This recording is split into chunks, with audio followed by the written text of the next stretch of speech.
All right, Dr. Dixon, Dr. Whitlock, everybody, thank you first and foremost for being here today, ladies and gentlemen.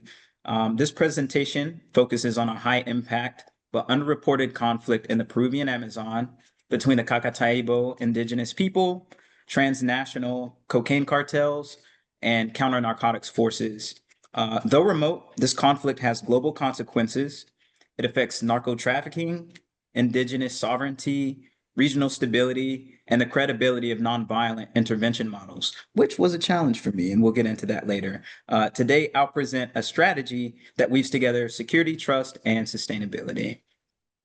So we'll move through these four key components during this presentation: conflict, context, and actor mapping, theoretical framework, three-phase intervention strategy, monitoring, evaluation, and global significance. I'll give you one more moment to look. Thank you. All right, so if you notice in the bottom right quadrant there, that's the map of Peru.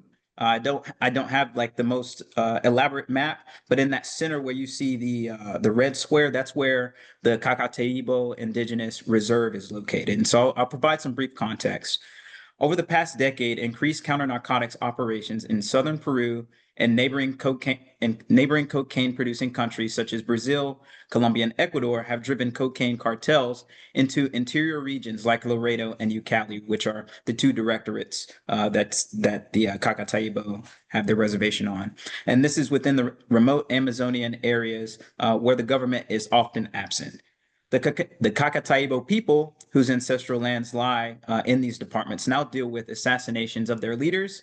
Most notably, last July, they had a leader assassinated, and over this 5-year time span, there have been 6 that have been killed, and even more within the decade.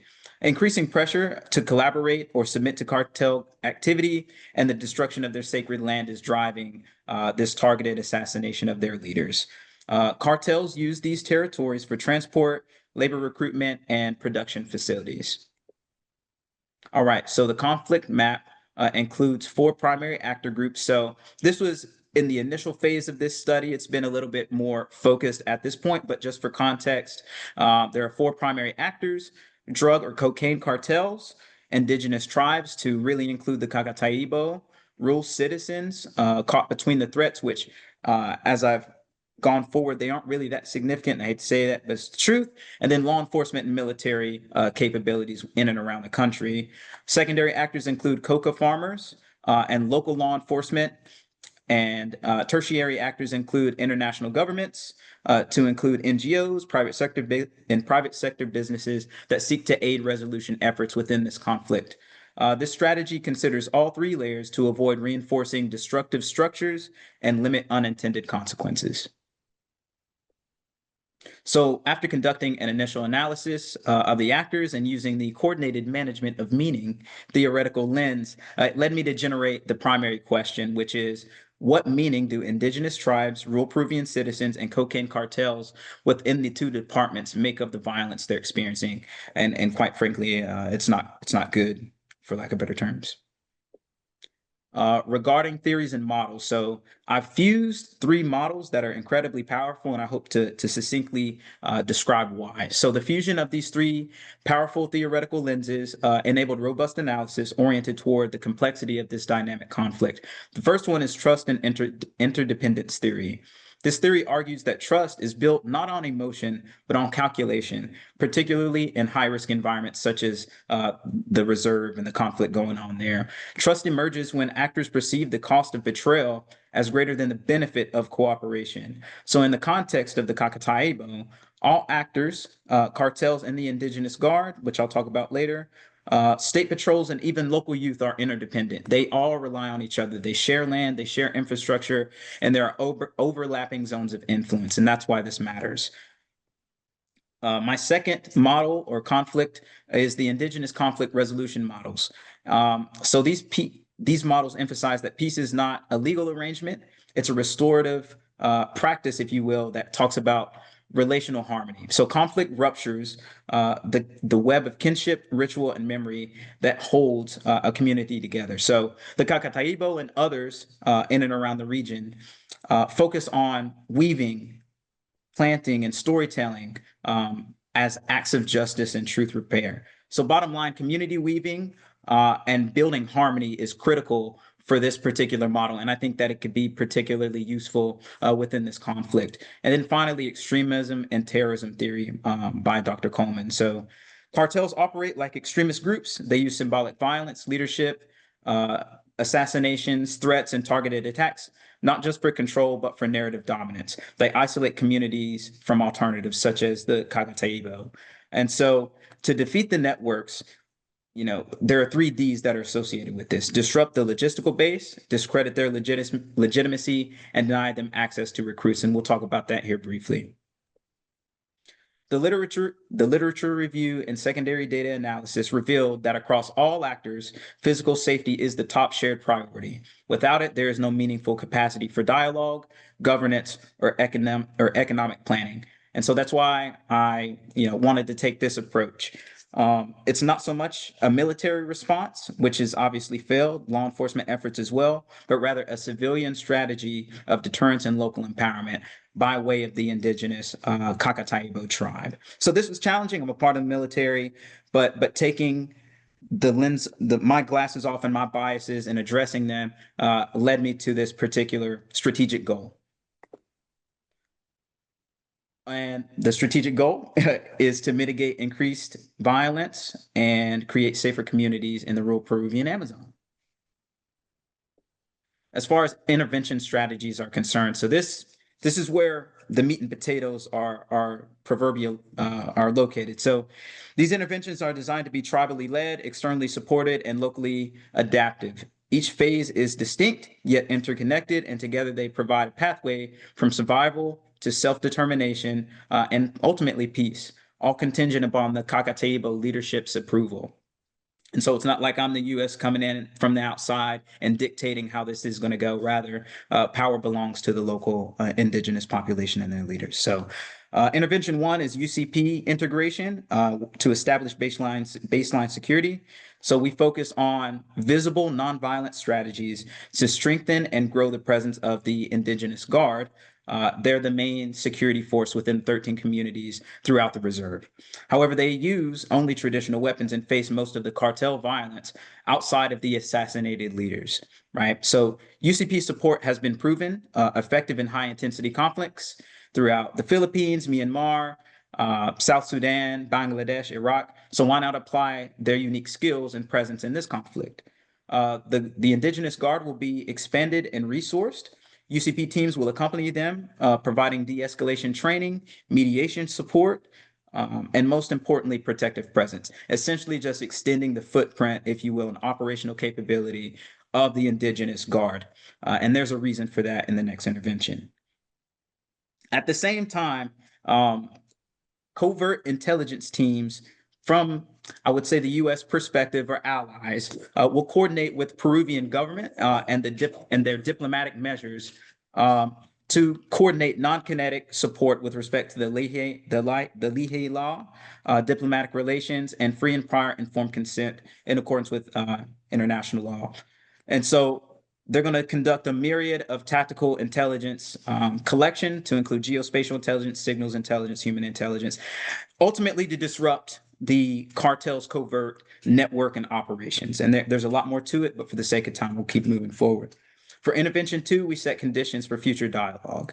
UCPs lead structured and impromptu contact sessions between indigenous guards and local cartel affiliates they will encounter on a day-to-day basis. Essentially, we're using contact theory to take advantage of opportunities that UCPs and indigenous guards have when they conduct security patrols and run into cocaine cartel members, notably youth and young people from the tribe that have gone wayward, if you will, for more lucrative opportunities. Essentially, contact theory says that the more interactions between an outgroup tend to develop positive perceptions and fewer negative perceptions of that outgroup. So you've got these vastly different people, but as they interact more and more and have this third party group who understand mediation, conflict resolution, and humanization, That's the goal of this, is to create dialogue, relationships, and humanization. And we'll also have a master weaver component. For the sake of time, I won't get into that. And we'll also have youth reintegration dialogues. And then for my intervention three, we reimagine the cocaine, or correction, the Kakataibo economy. This phase breaks the economic dependency that cartels exploit and is the most creative of the interventions, but requires stability and overall success of both interventions one and two. Essentially, if we can't provide a safe environment for businesses from the outside sector to come in and really work with the Kakataibo, like they're doing with an indigenous tribe in Colombia, you can't really reimagine a more lucrative economy for this group of people. And there would be industries such as indigenous run, sustainable agricultural businesses, artisanal mining, ecotourism, and also coca-based products such as teas, flower extracts, and energy drinks. So it's a multi-layered approach, but we start with safety and security, and then we move into more of the stability aspect and reimagining the economy. So for sustainability strategy, or correction, for the social network analysis, I focused on relationships. So actors across three domains: violence and coercion networks controlled by the cartels, governance and legitimacy networks, which are tribal leaders, elders, and federations. In the purple there, they're all like joint indigenous oversight federations. And then information and influence networks, where UCPs, NGOs, and other actors from the outside really make their mark, if you will. So key findings for this social network analysis. The cartel's influence emits from a handful of nodal figures. So they're on the red, they're on the right. Non-indigenous intermediaries who link Kakataibo youth with criminal economies. These brokers are socially embedded but ideologically isolated. Cartels on the far right represent a decentralized leadership hierarchy that enables their covert cartel operations via mostly unknown affiliates and groups. And so that was the big void for me, is how do we create these dialogues, and we increase these security patrols and we do all these things, but if we don't know who we're talking to and we don't know where they are in time and space, then what is the point of bolstering the security and wanting to reimagine this economy? So the big information gap for me here was, how do we bridge or create brokerage, if you will, between the cartels and the indigenous tribes? And that's where the youth come in, who have gone wayward from the tribe into these cocaine cartel affiliates and gangs. And quite frankly, I can't even name who all is in the area as far as cocaine cartels are concerned, because they're vast and decentralized. But I can talk more about that at a later time.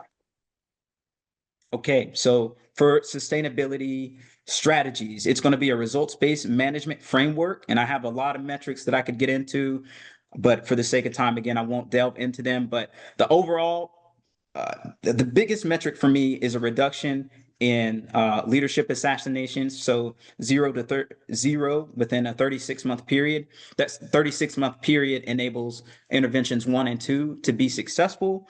And then within that, at that 3-year time period, and I'm sorry for my dog, that's when we could really reimagine the economy, if you will. So, and for sustainability outcomes, a 50 to 75% increase in average legal household income within 18 to 24 months, and a slew. So I've broken it down between security outcomes and sustainability outcomes that can be tracked in time and space by a multi-layered monitoring system. So that would be joint indigenous populations and oversight groups. The United Nations Office on Drug and Crime could be utilized as a tool for monitoring and evaluation, and the UCPs themselves. And so why does this conflict matter? Well, it matters because, just because these people are isolated in a little area of Peru, there are global implications, as I said in the beginning. So global narco trafficking patterns, the viability of indigenous-led governance, and the possibility of reducing violence in cocaine-impacted cocaine cartel impacted regions without militarization. Basically, I would like to use this as a template because there are other indigenous groups within this region and in Greater Peru and Amazonia that struggle with this. And I think applying a novel approach such as implementation of UCPs could be a way to help reduce and mitigate a lot of this. If you want to call it terrorism, I call it terrorism from the cocaine cartel aspect. So that's pretty much everything that I have. Thank you for your time and attention. I welcome your questions, feedback, and comments.